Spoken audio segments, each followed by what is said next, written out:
Okay, I'm going to start off today with a little quick refresher just because most of the questions that I've been getting related to your gallery report have to do with finding things. Here's where I say get familiar with Canvas. That's how you find things. So everything about your gallery report is under your modules section in Canvas. So I went to modules and then I'm going down to your gallery review section. So how to do your gallery here as well as where you'll submit it. And the list of virtual exhibition options are right here for you to choose from. Those are the main questions that I keep getting is how do I find the instructions? Where's the list of places we can go and where do we turn things in at? It would be under your modules. Any other questions about your gallery report? No. Courtney emailed me this weekend asking me about the gallery here on campus. As of right now, the show is not ready yet. They have everything hung up, which is impressive because there's like over 50 things. So I'm surprised they got that all done on one day. But they do not have labels on anything, so you won't know the artist, the name of the piece, or the title. Therefore, it's a little irrelevant for you to write on anything right now. I'll keep you posted as to if they get things done by Wednesday. The gallery is closed starting at noon on Wednesday, so yeah, I'll just give you play-by-play as I see things happen and see if it will help you guys as well. Now, most of you came because I told you that there is going to be a benefit to coming today. And there is, but it will be told at the end. So don't let me let you leave without telling you what's going on and how you can help your grades. Just be checking attendance. Okay. All right. Something called the cultural chapters of the art history section, which means they were taking a brief break from European art history, and we're going to be focusing on art from Africa, North and South America, Australia, and Oceania, as well as China, Japan, Korea, and Cambodia.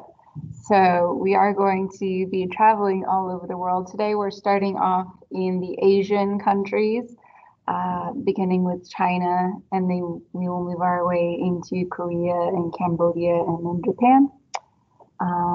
Normally, I would be making you guys do presentations over these, but since it's an 8-week course, I'm a little bit nicer and I leave out that one assignment for you guys to do. If you were a 16-week course, then you have to do it. So there's a benefit from taking the 8-week course versus the 16. So I am starting off today giving you guys a few vocabulary terms that you might want to jot down. You do have your first quiz over these multicultural sections as well.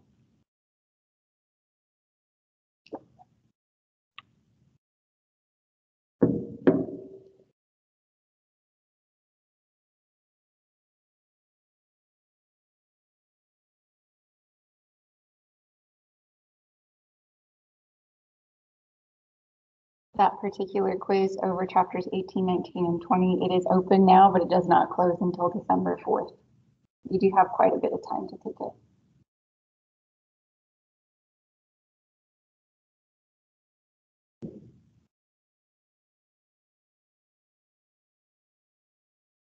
So stupa is a dome-like structure found in India, particularly related to Hinduism.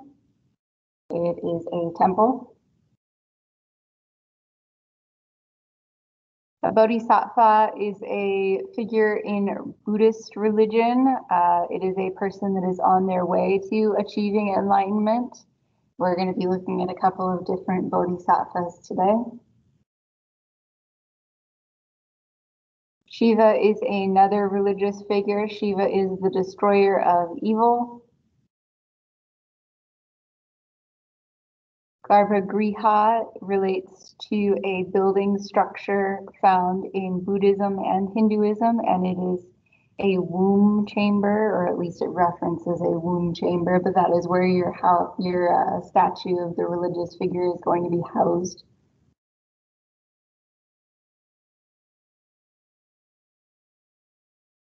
Literati painting involves painters in China who devoted their entire lives to making artworks. They went to school to learn how to make art, and that's literally their job.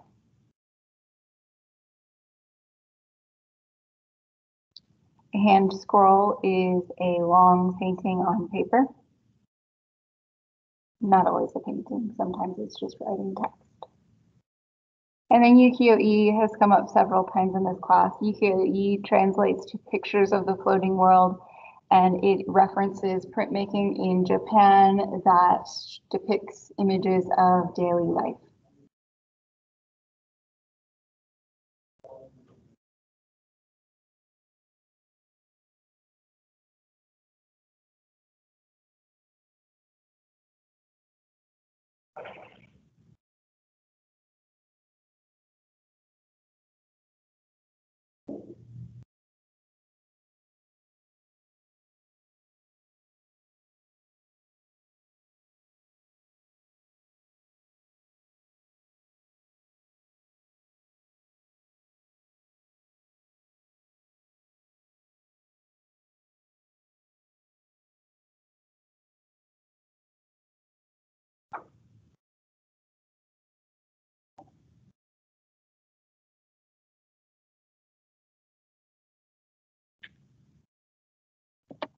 So to start off, we are going to be in India. We're going to be looking at first Harappa, and then we will move our way to Mohenjo-Daro.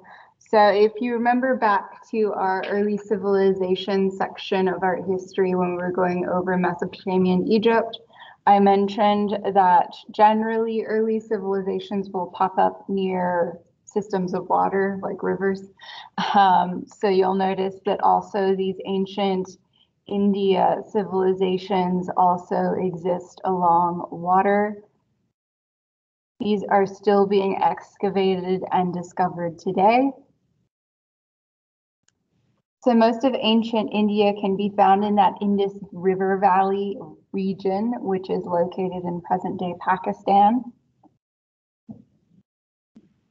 The works or artworks in ancient Indian art are usually more sensual and natural in depiction, which is a great juxtaposition in relation to Egyptian or Greek or Roman sculptures and paintings, which show people in very muscular, sturdy formats.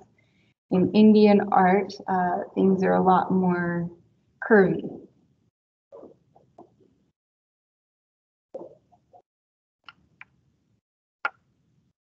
Very few artworks and, well, cities survived before the development of Buddhism as a religion, so we don't have too many older artifacts from this civilization.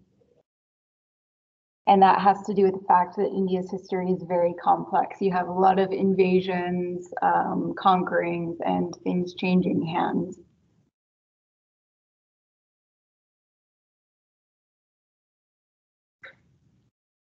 One such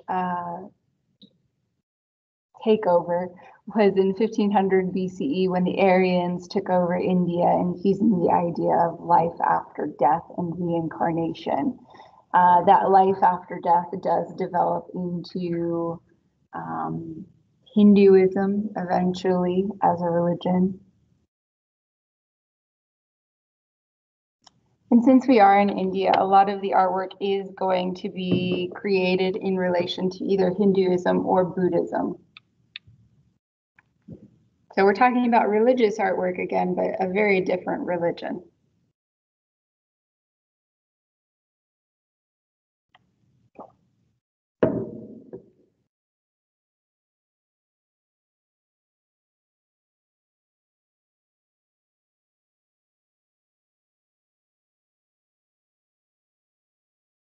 Because I have a strong inclination that most of us are probably not well informed when it comes to the religion of Hinduism, which is what our first chunk of artworks refer to. We are going to watch a little snippet video to help explain that to us, just instead of me explaining it.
Hey guys, welcome to Hit Fuse History. We're doing World History Edition. That's right, guys. This time it's a major world religion that's going to be on the exam. You need to know it, and that's Hinduism. A little bit about its history, a little bit about its beliefs, and a little bit about the giddy up for the learning that we're going to go get her done right now.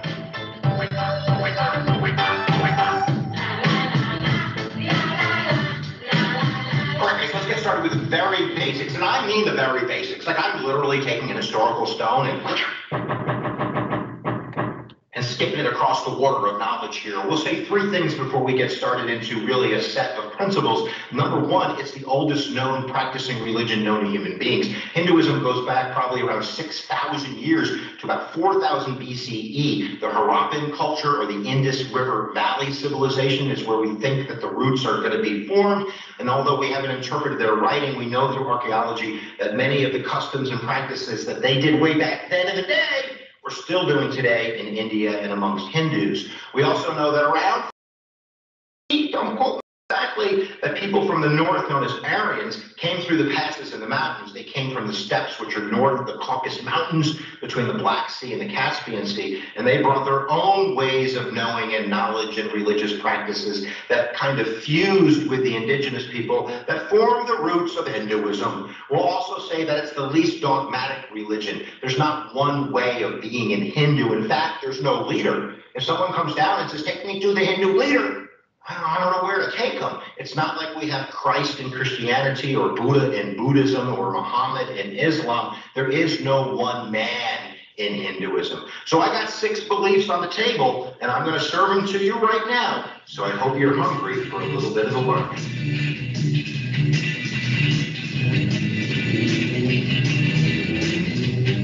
6 principles, guys. The first one, quite simple. Truth is eternal. That truth is one. There might be many different pathways to truth. Some Hindus might take the pathway of devotion or of knowledge or of duty, but they're all seeking that one reality, that one truth that transcends even Hinduism itself.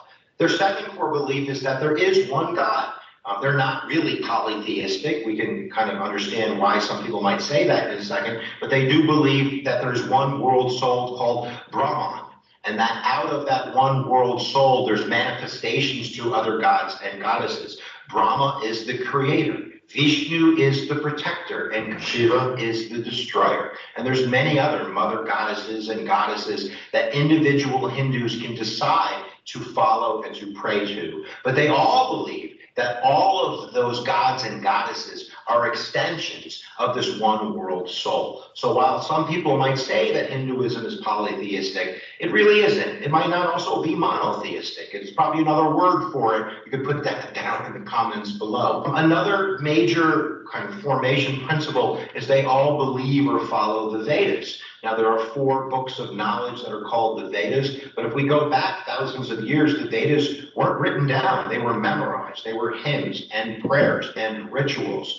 Around 400, 500 BCE, much of that began to be written down, and that forms these stories and poems and hymns, the foundational beliefs of Hindus and how they practice their religion. But some Hindus follow some Vedas more than other Hindus follow other Vedas. So again, it's not dogmatic. There's a lot of room for different beliefs and interpretations amongst the Vedas themselves. Now, here comes the first big vocabulary word to sink your teeth in, and that is dharma. All Hindus believe that their job on earth is to find their dharma and do it. There's not really one word that translates into dharma, but it's really this belief that there's a way of living your life according to your path of truth, authenticity, honesty, virtue, that's your dharma, which brings us into the next.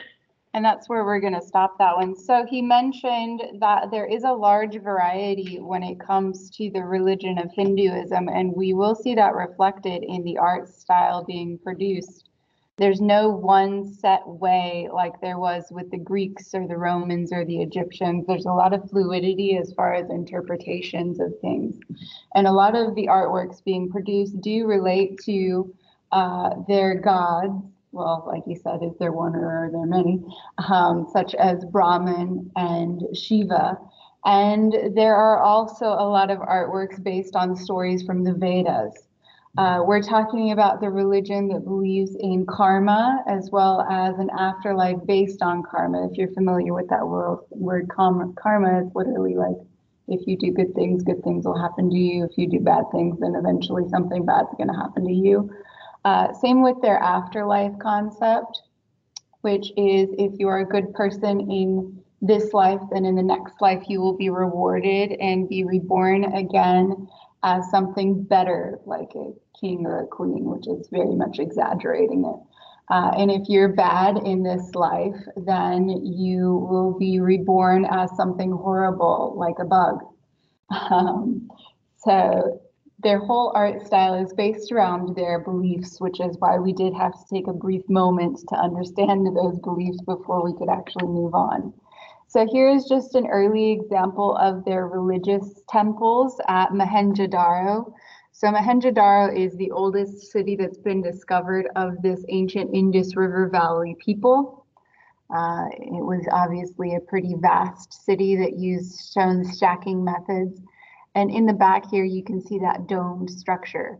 A domed structure is a stupa in this particular people group. A stupa is used for religious purposes. So underneath that domed structure would have housed a statue for one of the gods or goddesses. So we are first going to really look at the artwork produced in the ancient Indus River Valley. And the first thing we're going to look at is a carved torso of a spear bearer. Remember, our last spear bearer was from ancient Greece. He was very muscular. He used contrapposto. We're talking about Polyclitus' spear bearer right now. You could understand what was happening underneath the muscular system. You could make out the frame of the human, but we're going to see something quite different from the ancient Indus River Valley region. And that different thing is right here. So here we see their version of a male torso. It's quite a bit different from the ancient Greeks and the Romans and the Egyptians, isn't it? What's the first thing that you notice about this one in comparison to the others? He's fatty, yeah. So that goes back to what I was mentioning earlier, that in Indian art, they're a bit more sensual and curvy. They don't care as much about showing muscle definition as the other cultures that we've looked at so far did. In fact, we're going to see a great exaggeration of sensuality in a moment.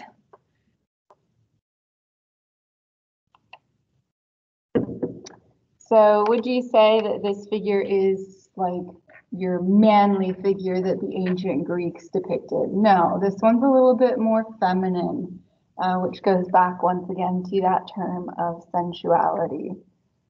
So this is just a little brief go through. Eventually, along with Hinduism, the Indian people are going to pick up another religion. That religion is called Buddhism. Buddhism is invented by a man named Siddhartha Gautama. Siddhartha Gautama was once a prince, and he decided to, instead of inherit his kingly title, go on a journey to try and discover himself.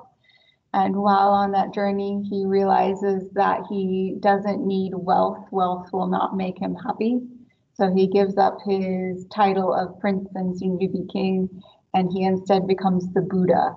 And when he becomes the Buddha, he has given up all worldly possessions and he has managed to ascend to a higher purpose.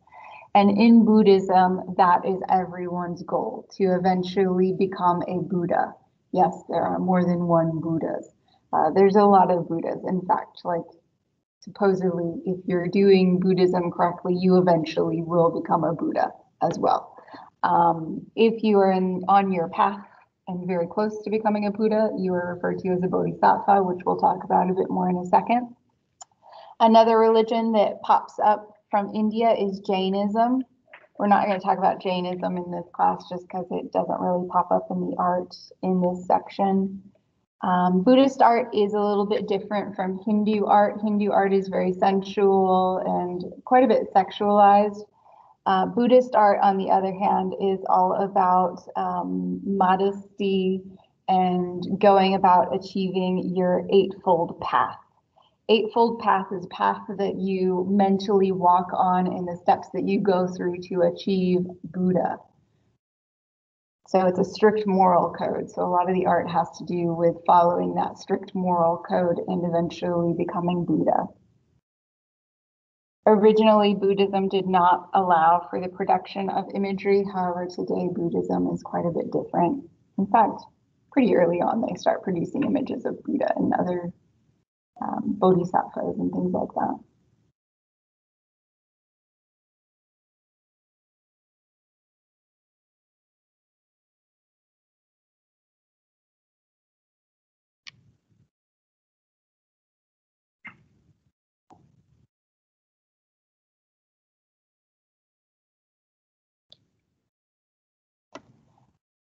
So eventually Buddhism, like I said, will shift and they'll start producing images of things. They realize that they need those icons of Buddha and Bodhisattvas in order to focus on when praying and contemplating and meditating.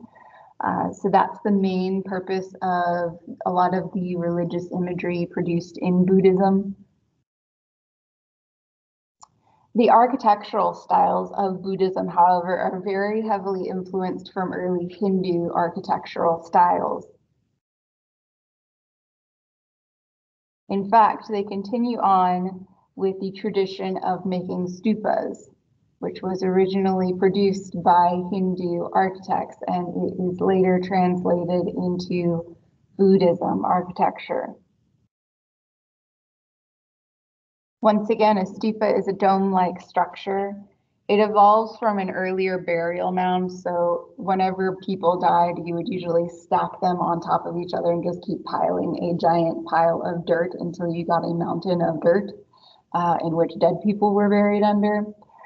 But eventually that structure will evolve into a building called a stupa, once again, in which would have been housed religious icons for people to focus on in both Hinduism and Buddhism.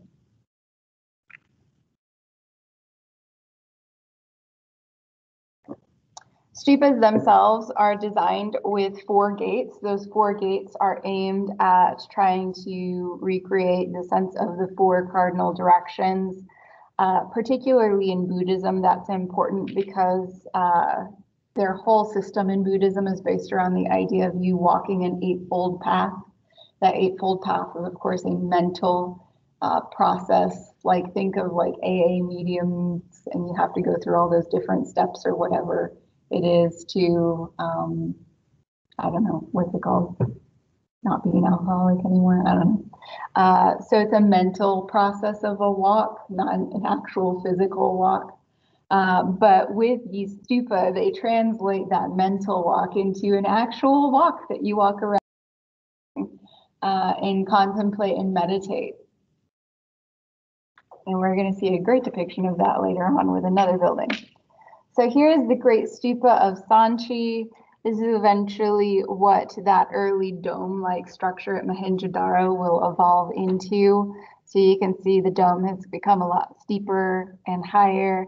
We also have a gate. This gate has, well, there's 4 gates. There's one on each side, as well as a fence around it. And that is so that you can meditate and walk around the building continuously while trying to get your mind right. And then you can enter into the main temple section when you're ready. These gates are adorned with what would typically be related to Hindu art references, with elephants and more sensual figures being depicted. So really in India, we see a merging of different cultures and religions in their artworks.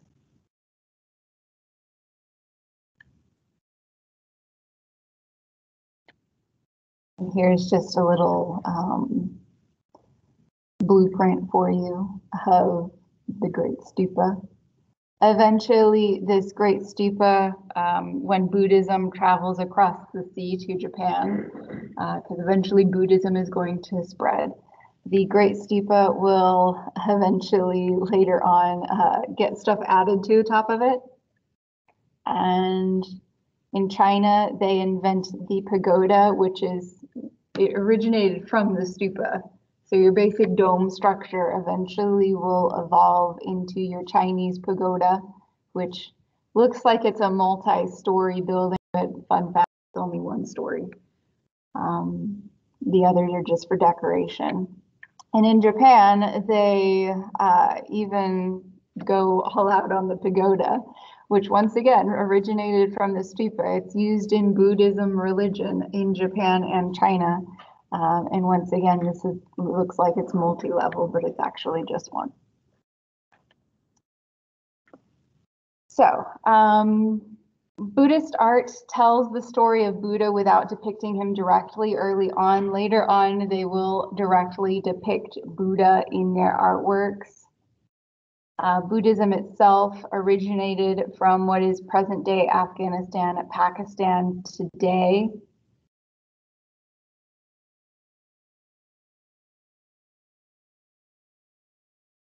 And eventually it will end up spreading to the east and the west throughout China and Japan. And when it does that, it will start adopting their artistic styles into the depictions of art as well.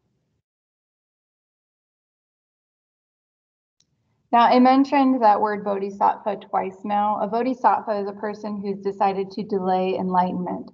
So let's say you are on your path to becoming a Buddha and you're on step 7 of 8 and you decide, wait, put the brakes on, guys.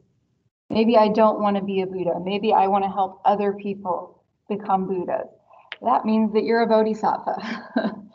Bodhisattva is depicted as a prince-like figure. So he has not given up all of his worldly possessions like the Buddha has. That's another depiction that you can tell the difference between a Buddha and a Bodhisattva. Buddhas will be very basic and plain looking because a Buddha, to achieve enlightenment, they have to give up worldly possessions. Bodhisattvas are covered in crowns and jewels and precious stones because they have not given up those worldly possessions, and instead they're going to focus on helping other people gain enlightenment.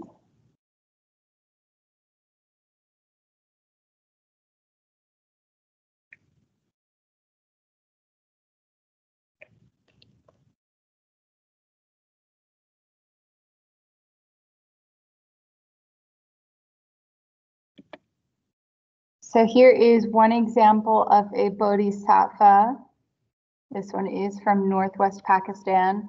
So you once again can tell the difference between a bodhisattva and a Buddha. This one is covered in jewelry and precious cloth. And now we're going to look at a Buddha. So once again, Buddha is very plain. He is not covered in jewelry or fancy objects. He's literally just wearing a cloth. And Buddha is pretty easy to notice with the top knot. That top knot is going to be important when we get to a contemporary art piece later on. Not for a few weeks. And here is another bodhisattva. Once again, you can tell because he's wearing a crown and jewelry.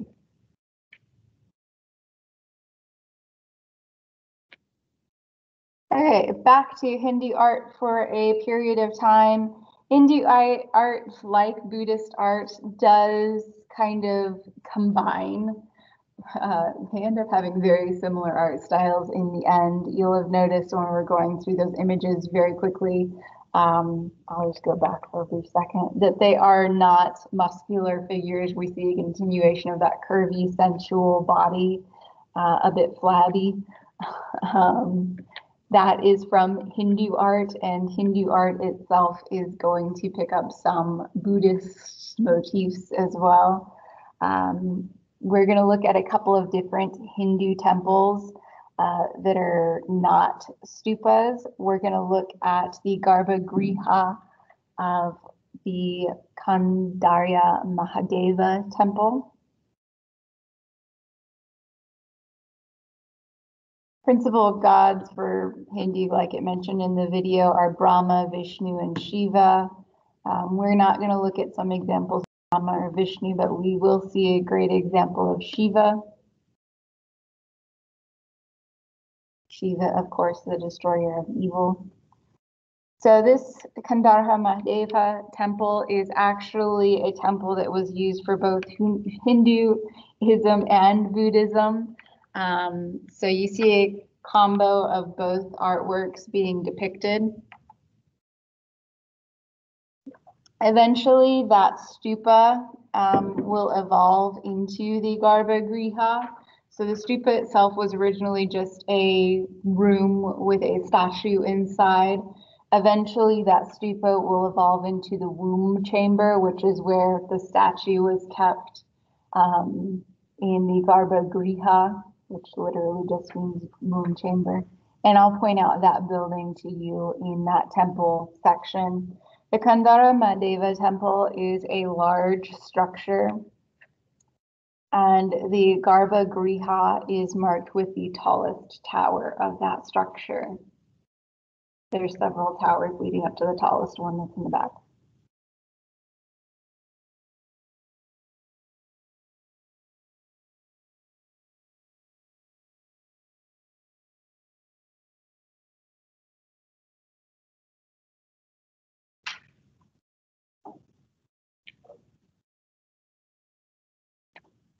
And here is a large blown out version of that temple. So you can see there are several structures leading up to this tall one in the back. The tallest building in the back on the floor level of it would have been housed this statue. That is your womb chamber. And you can see there's steps leading up to it, and you would go through all of those to reach your womb chamber. This particular temple is covered in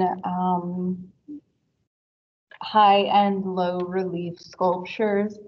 Those sculptures are very reflective of Hinduism. Hinduism, which I didn't remember to mention earlier, believes in the idea that the gods can come down from heaven and mingle with the humans and have romantic relations with the humans. In fact, if you're lucky enough to have a romantic relation with the gods, you are a very, very lucky person. So their artwork that adorns this temple is quite a bit different. It is erotic, and it does depict what they consider to be the divine love of the gods with human. Of course, love in the sexual way, not in love like a feeling, which is what we usually associate gods with versus sexual. But in Hindu art and in Hindu religion, they consider the god's love to be an actual physical love rather than just an emotional one. And they depict those images on the Kandara Mahadeva temple. And I will show that and I'll come back to this. So this is just one of those high relief sculptures that adorn that particular temple. It's covered in them from top to bottom. Once again, this is, well, I'll show you, this is the god. And of course, these are the people lucky enough to be loved by the god. So what's funny is, like I mentioned earlier, normally for a 16-week course, I would have you guys do presentations, but with 8 weeks, we don't do presentations. It never fails that there's always some young girl, that always picks this temple because she sees this picture and she's like, oh, it's pretty. And then she actually starts doing it. And she's every semester, can I change? Can I change my topic? Because they actually realize what's going on and what they're going to have to talk about. But in Hindu art, we're going to see it pop up again, that they depict love with the gods as a physical one instead of just an emotional, which is quite a bit different from Western religions as far as what we're used to. Now, our next example of Hindu art is Shiva as king of dance. Shiva is once again the destroyer of evil, meaning it is his job to destroy evil things and evil beings like war and famine. So we are going to see Shiva dancing on top of the personification of evil. Shiva does have multiple arms as far as he is always depicted in Hindu art. So you'll see that he has 4 arms there. He's surrounded by flames, which relates to the sun. It's supposed to symbolize the sun. And down here, it looks like he's dancing on top of a baby, but that baby-like figure is a depiction of, well, it's supposed to symbolize evil. So basically stomping out evil.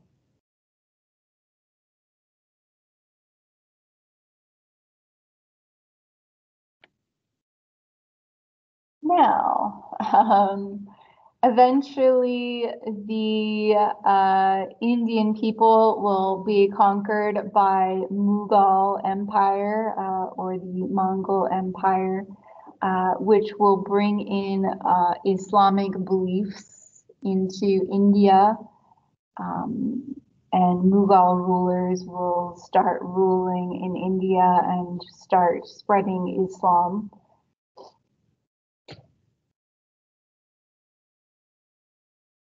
But even though that Islamic faith is spreading, which we will be talking about Islamic art in particular tomorrow, we're going to do a whole day on just Islamic art.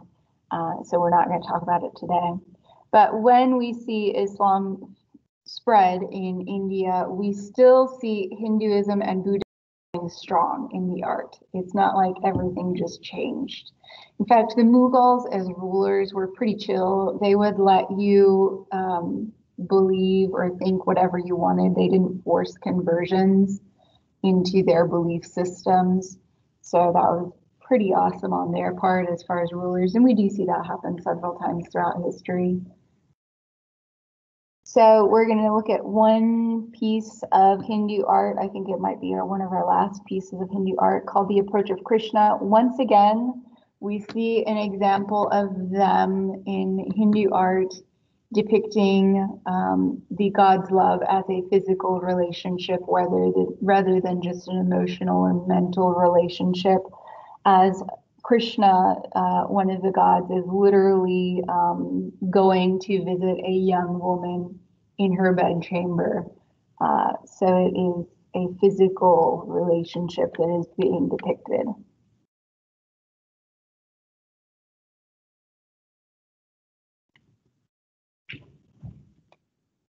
Oh, he locked himself out. Thank you. So this particular painting is quite interesting. So we have colored pigment on top of paper with silver, as well as beetle wings. The beetle wings create a bit of an iridescent effect. If you're familiar with beetle wings, they kind of look like an oil slick or hollow color system going on. So different mediums used than what we're used to. We aren't used to seeing beetle wings, but here we see the god Krishna as he is on his way to visit this woman in her bedchamber, and he is bringing her a flower. So it is a romantic relationship, not a regular one. Not a regular relationship with a god, a romantic one. That's different. So we are going to now move away from Hindi art, and we're going to make our way into Cambodia and Vietnam. This particular area of the world was heavily influenced by Buddhism and Hinduism. In fact, the first thing we're going to look at is the Borobudur, which is a Buddhist temple. It's a very, very elaborate version of a stupa. Once again, that temple that would have housed a Buddhist statue. But with Borobudur, they have really exaggerated that walking the Eightfold Path thing, because they made 10 miles worth of walking paths for you to walk along while you're trying to meditate.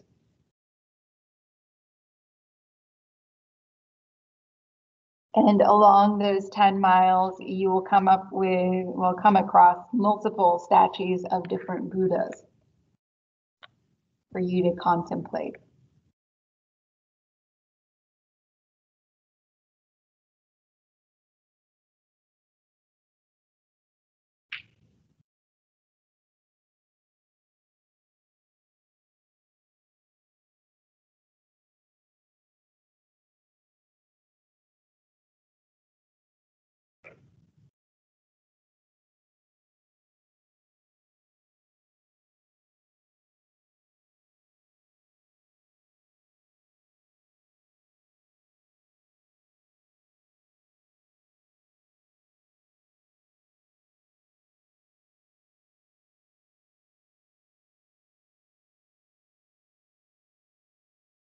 So here is that Borobudur.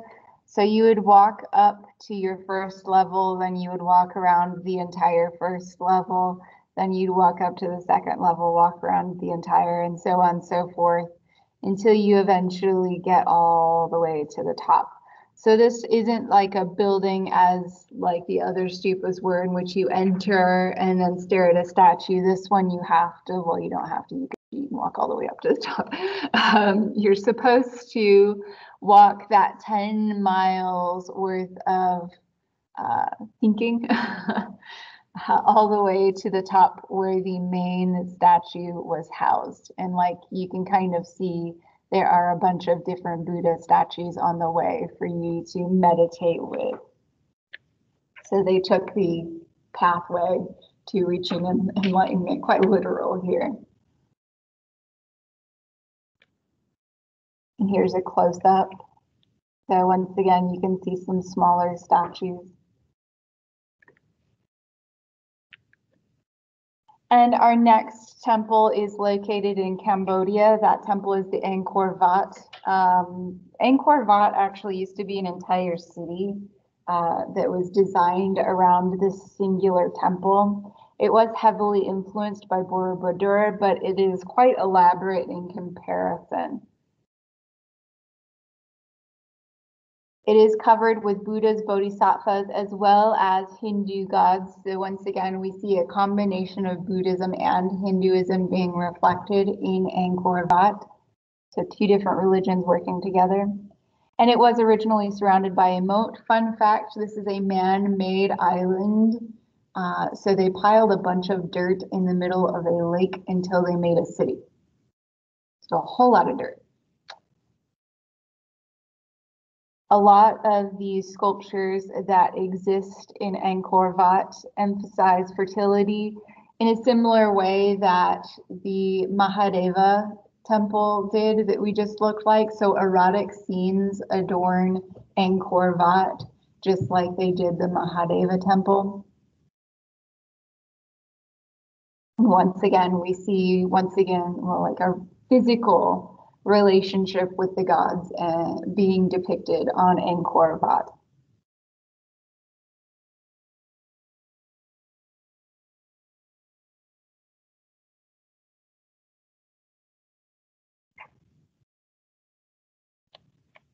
And here is an image of Angkor Wat. So you can see it's still surrounded by a moat. You would walk up to the front. Once again, this would have been an entire city complex, but here you can see the main temple structure in the back. That tallest building is your Garbhagriha, or your womb chamber, which would have housed your religious icon. And here is a floor plan of that city. So here is your walkway. There is only one walkway leading to the city. And once again, this is a moat system. So you'd go up to the walkway, and all of this was your city, and in the center was your temple. Eventually, the city is abandoned. No one really is for certain why it was abandoned, possibly famine. And now we're going to move over to China and Korea. Get a little bit of a break from Buddhism and Hinduism, a very brief break from Buddhism because China eventually adopts it.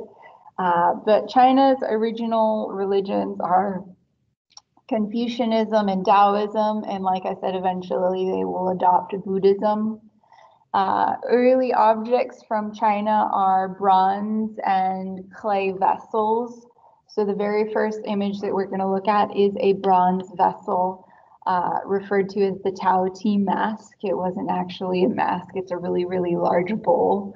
But it does depict images of animal and human-like figures, like a mask would. It was made to honor the ancestors, which is a belief in relation to Confucianism. Confucianism heavily relies on praying to ancestors for guidance and help.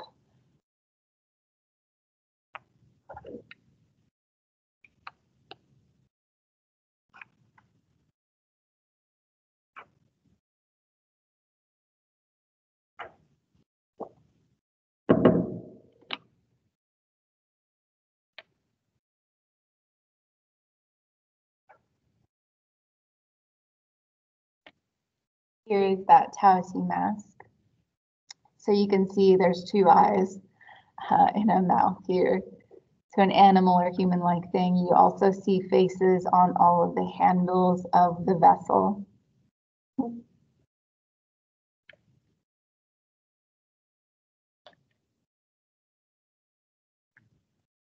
Next thing we're going to look at is the terracotta warriors. And I'm just going to be outright.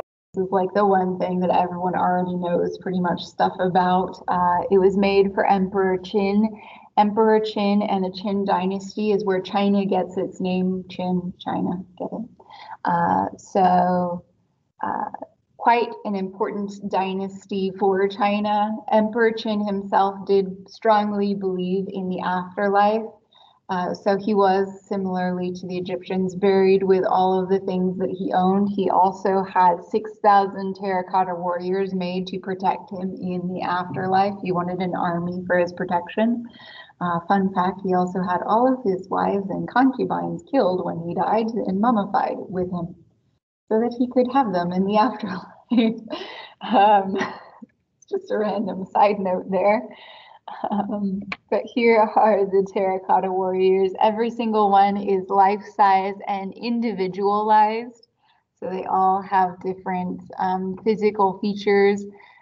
He has literally every section of his army that he would need: his foot soldiers, his infantry, his cavalry, his chariots, all of that. All that's there. The archers are there too. So the entire army. And of course, these were found on accident. One day, the ground caved in and people realized, oh, there's something under here. So now they're all spending a lot of time and energy and money trying to excavate this tomb, this massive, massive tomb. The next thing that we're going to look at is also in relation to death. So a continuation of the idea of Confucianism and the importance of family and afterlife. We're going to look at an image found in the Wu family shrine. So most wealthy families would have a shrine dedicated to praying to their ancestors for different reasons. And this particular image is from the Wu family shrine. It is a relief sculpture right here. And it does depict a battle scene. This is just a rubbing. So a rubbing, for those that aren't familiar, it's like you get a piece of paper and a crayon and you lay the crayon on its side and you just rub it against something, then you get this.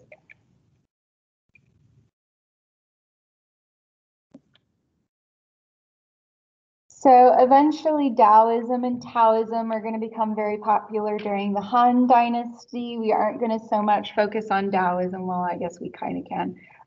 But Taoism and Taoism, the most basic belief of that particular religion is yin and yang. So good and bad, dark and light, life and death, positive and negative.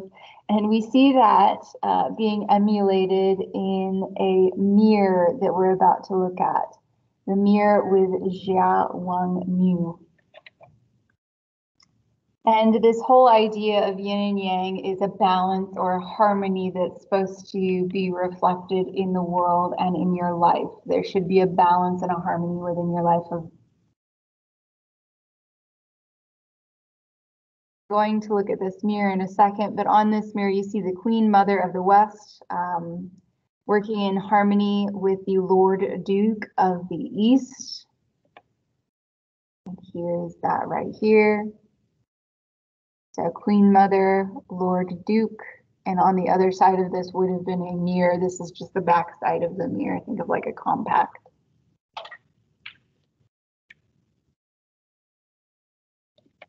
And that's literally all we're going to talk about for Taoism and Taoism. And we're going to move on to painting. So painting in China evolves from calligraphy. Calligraphy is a writing style in which you use ink and brush to write on paper. Eventually, they will start painting with ink and brush. And there are many, many artists in China that dedicate their lives to painting and creating arts. And those guys are called literati painters or poets, or just literati.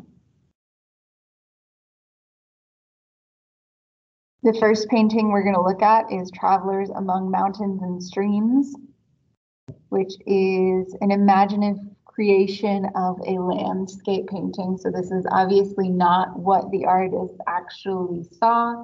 This is an imaginative depiction of the landscape or an artistic interpretation of the landscape. He does use atmospheric perspective.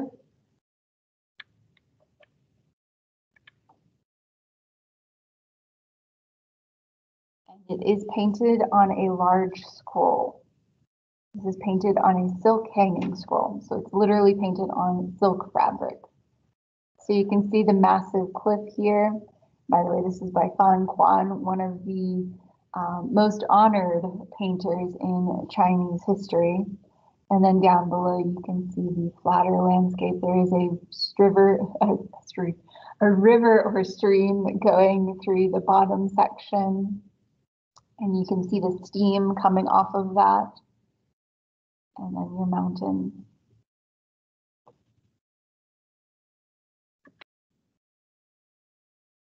So eventually, if you're not familiar with Chinese history, they change dynasties all the time.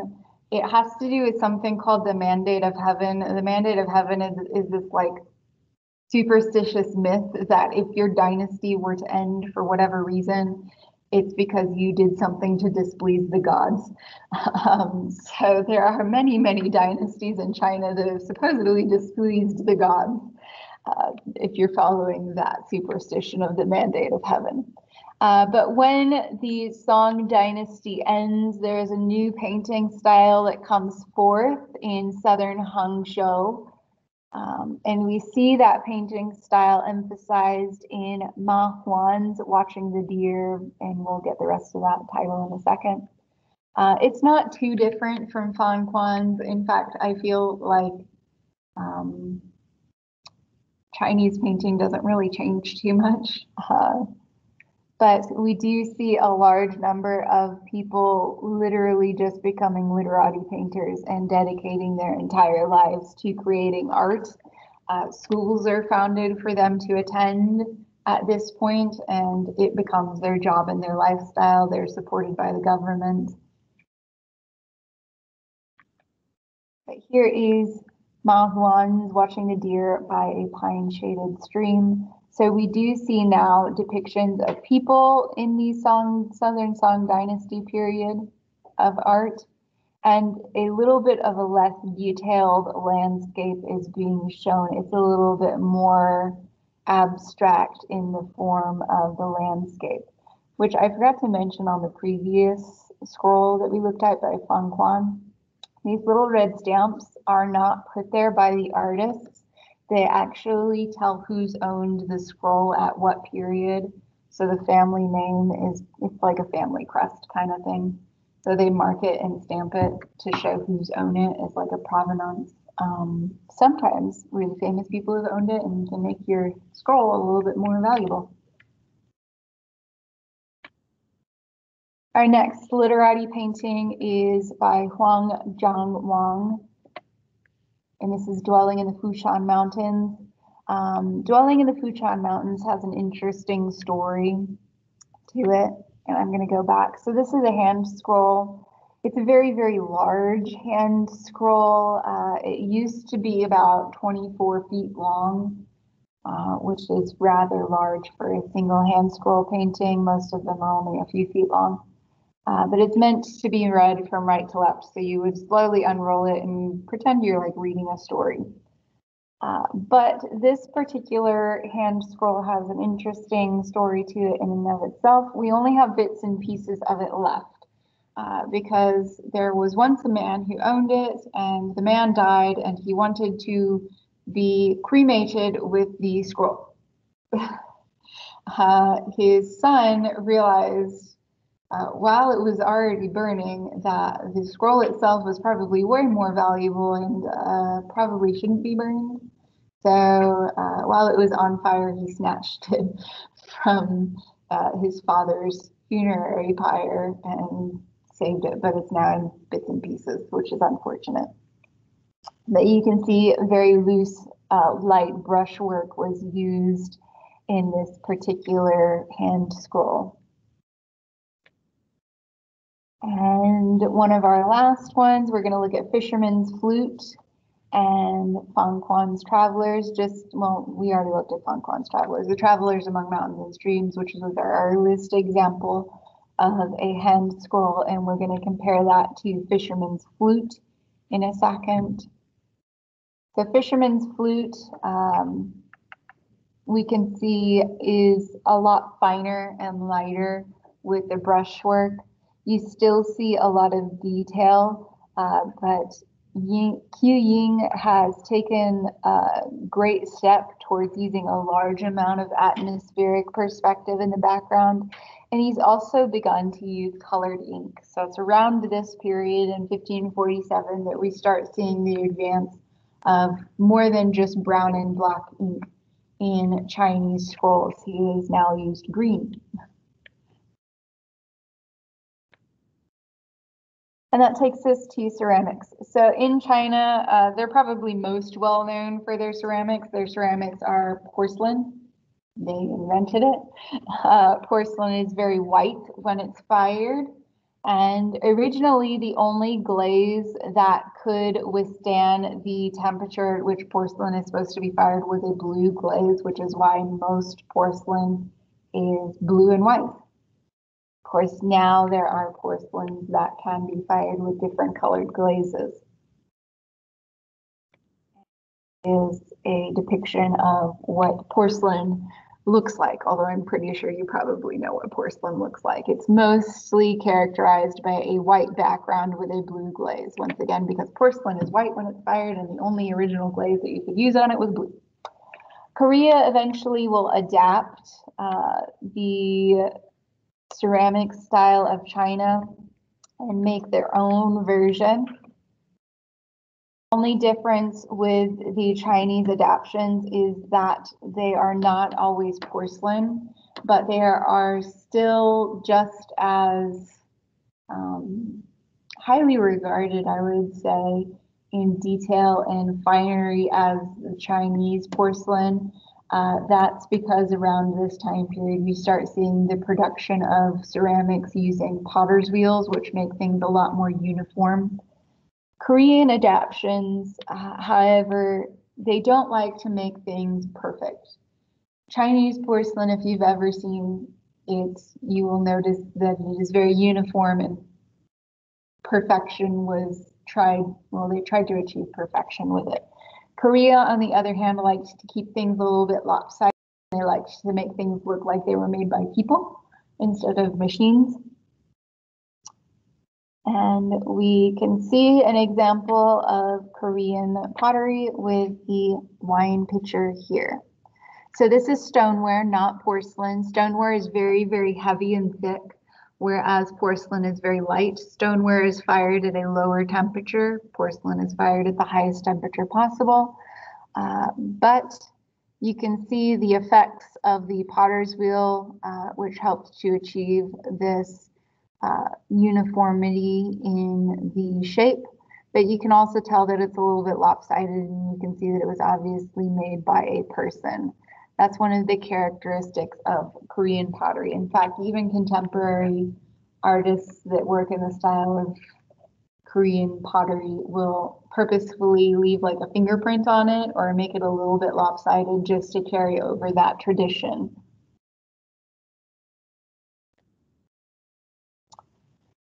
And next, we're going to look at an example of Buddhism from Korea in this particular scroll. So this is a scroll that has been covered in gold and silver leaf, which does depict Buddhas.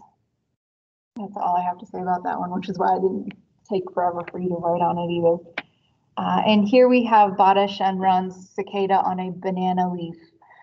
From Korea. Quite a bit different from the Chinese literati paintings that we just looked at. Here we have a very abstract interpretation of a cicada bug sitting on a leaf. Bada Shenran, just a fun little story. He was from a very, very wealthy family, but he decided to peace out and go live on the side of a street as a homeless person so that he could make art for a living. So he acted like he didn't exist, basically. He hid himself from his family so that he didn't have to carry over the responsibilities of the wealth and trying to earn money. He just wanted to be a painter. So there's a whole bunch of Bada Shenran paintings since he had to make a lot of them to not starve. And that takes us to Japan. Japan is influenced by the shifting periods of who's in control of Japan and nationalism, as well as different religions. The first religious example in Japan that we're going to look at is Shintoism, or the Shinto religion. Shinto itself is a religion that's based around nature and ancestor worship, particularly nature worship. And we're going to look at the Ise Shrine for Shinto. The Ise Shrine is rebuilt in the middle of a forest every 20 years from scratch. And with it, they don't use any modern materials. They only use wood. How do you make a building without using nails? Glue, no, that's a modern material. So what they had to do is they had to intricately cut the wood pieces so that they would fit together like slots to make this shrine. And they still do it like that even today. I think it's supposed to be rebuilt again in like 2030 something.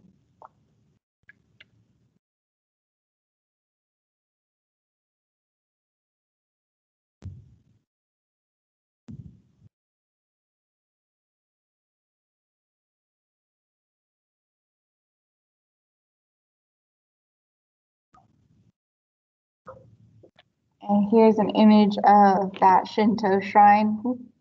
So the entire complex is made without any glue, nails, anything at all. It's literally just wood that has been taken from the forest nearby. Once again, that's relating to the fact that Shinto religion itself worships nature, so it makes sense that they would make an entire building structure out of natural things.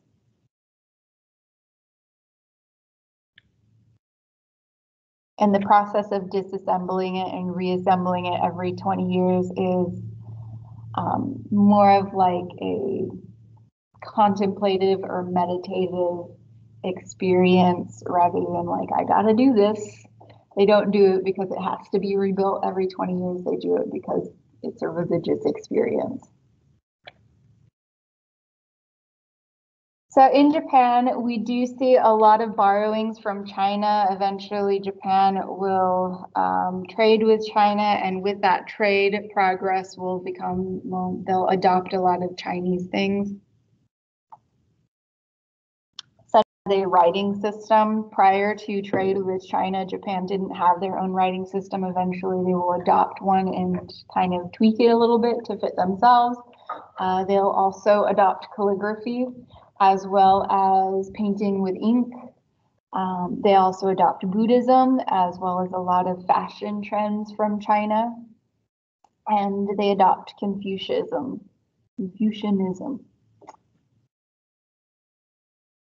Eventually, Japan will try to invade and take over China, but China tried to do the same thing to them. So, yeah.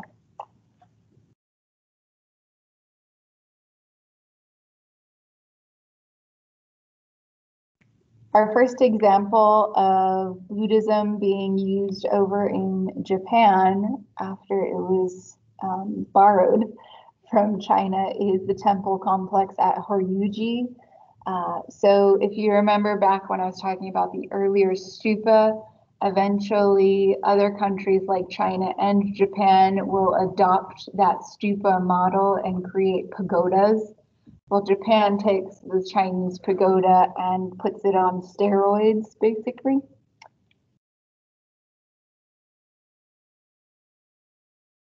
And here is that temple complex. Of course, here's our pagoda, and in the very center of that pagoda would have been housed a statue of Buddha.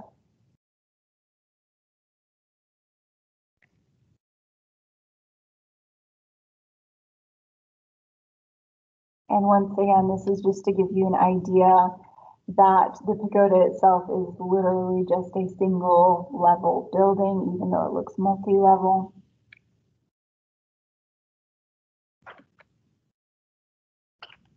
And that takes us to the Kamakura period. The Kamakura period is marked with a lot of realism in statues and paintings. We're going to look at the statue of Muchaku, and then we're going to look at some paintings. All of them are not idealizing anything. We aren't going to see the sensualness that we saw in India. These guys aren't trying to copy India, they're trying to copy China. China was very flowery in their depictions of things, not sensual. So here is Muchaku by Inke. So this is a statue made of wood. You can see the realistic detail. They even included the wrinkles on his forehead and cheeks from his laugh lines. So realism in Japan, we don't see overly sexualized people. We don't see idealized people. We're seeing people being depicted how they actually look. And here is that hand scroll, the night attack on Sanjo Palace. So this is an actual event that took place on Sanjo Palace. They were invaded in the middle of the night, and a witness after the event decided to paint or illustrate the events that took place, like from beginning to end of the battles. This is just one of the scenes from that hand scroll. So if you were going to look at all of them, then you could actually see, of course, you'd have to read from right to left, but you could see what actually took place at that setting. So very realistic depictions of an actual historical event. Here you can see that they've set part of the palace on fire. This black part here is actually them trying to do an aerial view of the battle. So this is the roof of one of the buildings. Same with this. They didn't know how else to depict what they saw other than an aerial view.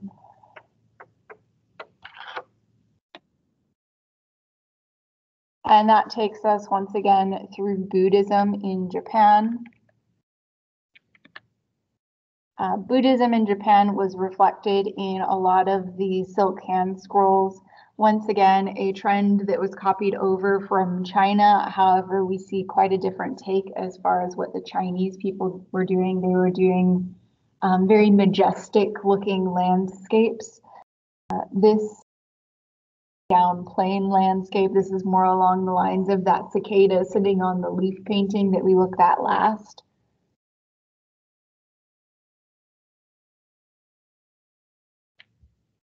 And of course, that takes us to what Japanese people are most well known for, which is their ukiyo-e woodcut prints, which we've already talked about a few times.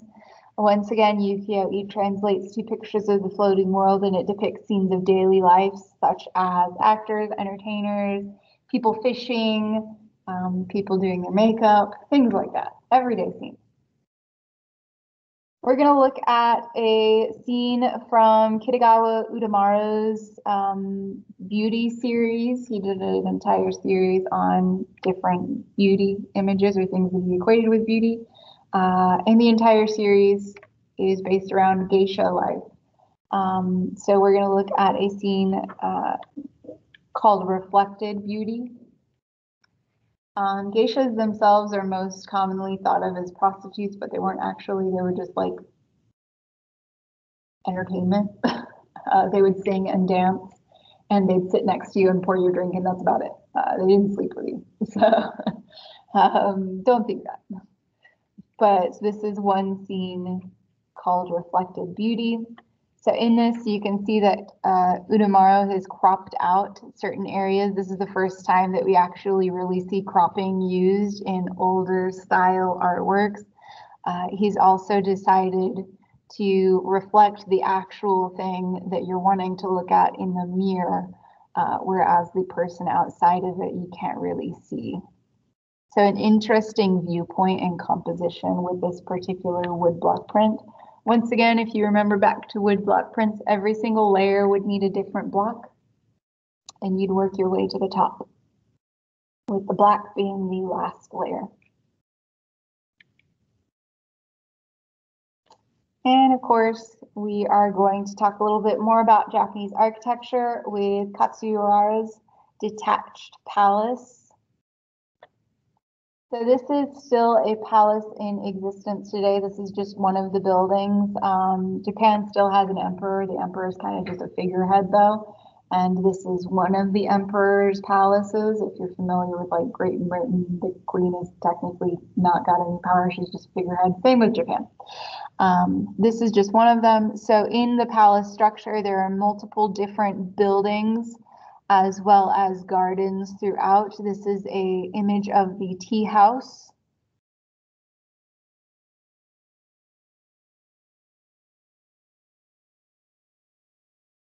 And here is another image. This is the Imperial Villa building, so the actual house, once again surrounded by gardens. A lot of the gardens as well as the building structures are based on Zen Buddhism. So if you're familiar with that word Zen garden, there's like a feng shui layout to all of the gardens and the buildings. They're supposed to make you feel like you are at peace and achieve Zen.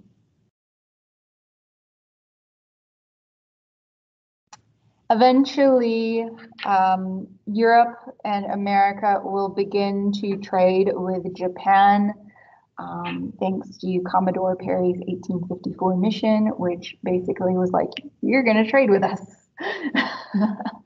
You're not going to get a choice. You're going to trade with us. That was originally because Europe was wanting to make a few bucks off of Japan, but actuality, Japan made a lot more money off of Europe. Selling goods over to the Europeans, they became popular to buy other cultures' goods in Europe.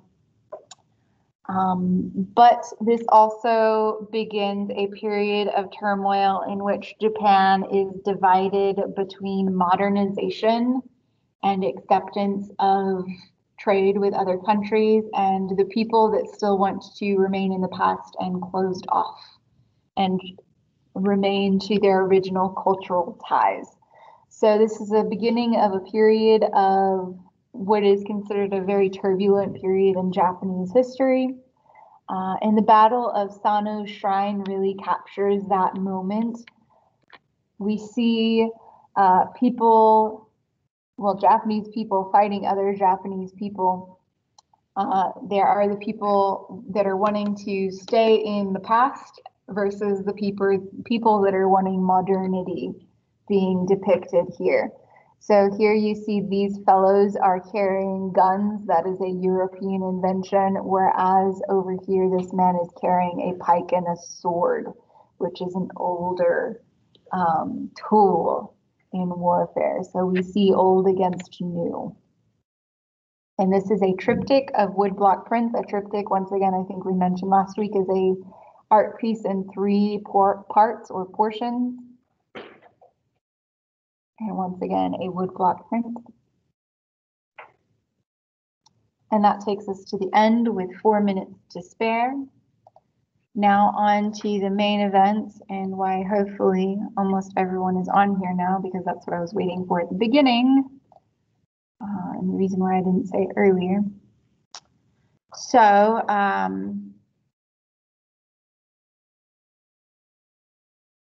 I told you guys that if you came today, you would get some help with your grades. That is true. Some of you might have noticed, some of you might not have, but I reopened all of your assignments, all of them. They're open. Do them. They will be late, so there will be points taken off, but something is better than nothing, correct? Yeah. So those of you that are missing assignments, you have until Friday at midnight to get those turned in. Do not forget that you need to be working on your gallery report. That is due on the 30th, right? 30th? Okay. Oh yeah, it's on the board. It's due on the 30th. So I have 3 different classes that are doing it and they're all due at different times on different days. So your gallery review due on the 30th. Your assignments, all of your past assignments, your censorship project, all of your discussion posts, your short essay, they are all open again until Friday. They will be late, but it will be a decent enough grade to manage to help you quite a bit. So I would recommend you doing them. So this is my first time ever deciding to reopen your assignment. Don't make me regret it by complaining, because I won't do it again for future classes if I get a bunch of complaints. But that is it for today. I hope everyone has a wonderful rest of your day.